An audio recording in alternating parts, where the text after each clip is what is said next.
File तैयार, कर्मचारियों को मिल सकता है बड़ा तोहफा, वेतन में होगी बम्पर बढ़ोतरी 8 पे।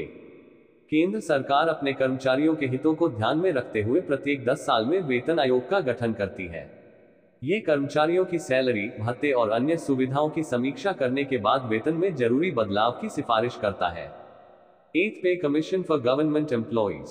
प्रतीकात्मक photo, Getty images. Hyderabad unified pension scheme UPS के बाद केंद्र सरकार अपने कर्मचारियों को दीपावली के आसपास एक और बड़ा तोहफा दे सकती है। पेंशन के बाद अब 8वें वेतन आयोग को लेकर चर्चाएं शुरू हो गई हैं। सरकारी कर्मचारी अपने वेतन और पेंशन में संभावित संशोधनों का लंबे समय से इंतजार कर रहे हैं। 8वें वेतन आयोग के लागू होने से सरकारी कर्मचारियों के वेतन में बड़ी वृद्धि हो सकती है। 1 करोड़ से ज्यादा सरकारी कर्मचारियों और पेंशनर्स को लाभ मिलेगा। मीडिया रिपोर्ट की माने तो सरकार 8वें वेतन आयोग के गठन की तैयारी कर रही है और इसकी फाइल लगभग तैयार है। कहा जा रहा है कि 8वें वेतन आयोग का गठन 2025 में किया जा सकता है, जिसकी सिफारिशें 2026 से लागू होने की संभावना है। यह समय सीमा 2 वेतन आयोगों के बीच 10 वर्ष के अंतराल के अनुरूप है, क्योंकि 7वें वेतन आयोग की सिफारिशें 2016 में लागू की गई थी। केंद्र सरकार अपने कर्मचारियों के हितों को ध्यान में रखते हुए हर 10 साल में वेतन आयोग का गठन करती है। इसके तहत विशेषज्ञों की समिति महंगाई, आर्थिक स्थिति, खर्च जैसे विभिन्न आर्थिक और सामाजिक कारकों का अध्ययन करती है। फिर आयोग अपनी सिफारिशें सरकार को पेश करता है। अनुमानों के अनुसार 8वें वेतन आयोग लागू होने से लेवल 1 का वेतन 34,560 रुपये तक बढ़ सकता है, जबकि लेवल 18 का वेतन 4.8 लाख रुपये तक पहुंच सकता है।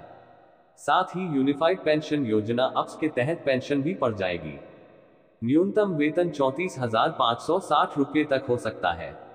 रिपोर्ट के अनुसार 8वें वेतन आयोग का वेतन मैट्रिक्स 1.92 के फिटमेंट फैक्टर का उपयोग करके तैयार किए जाने की संभावना है।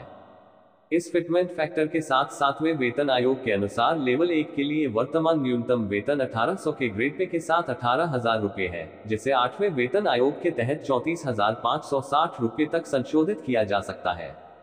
कैबिनेट सचिव के पद के लिए केंद्र सरकार में निर्धारित उच्च वेतनमान लेवल 18 है। इसके लिए अधिकतम वेतन वर्तमान में 2.5 लाख रुपये है। 8वें वेतन आयोग के तहत अगर फिटमेंट फैक्टर 1.92 है, तो सरकारी क्षेत्र में अधिकतम वेतन को 4.8 लाख रुपए किया जा सकता है। 8वां वेतन आयोग के बाद पेंशन की गणना। यूपीएस के तहत पेंशन सेवानिवृत्ति से पहले के 12 महीनों के औसत मासिक वेतन का 50% निर्धारित की जाएगी।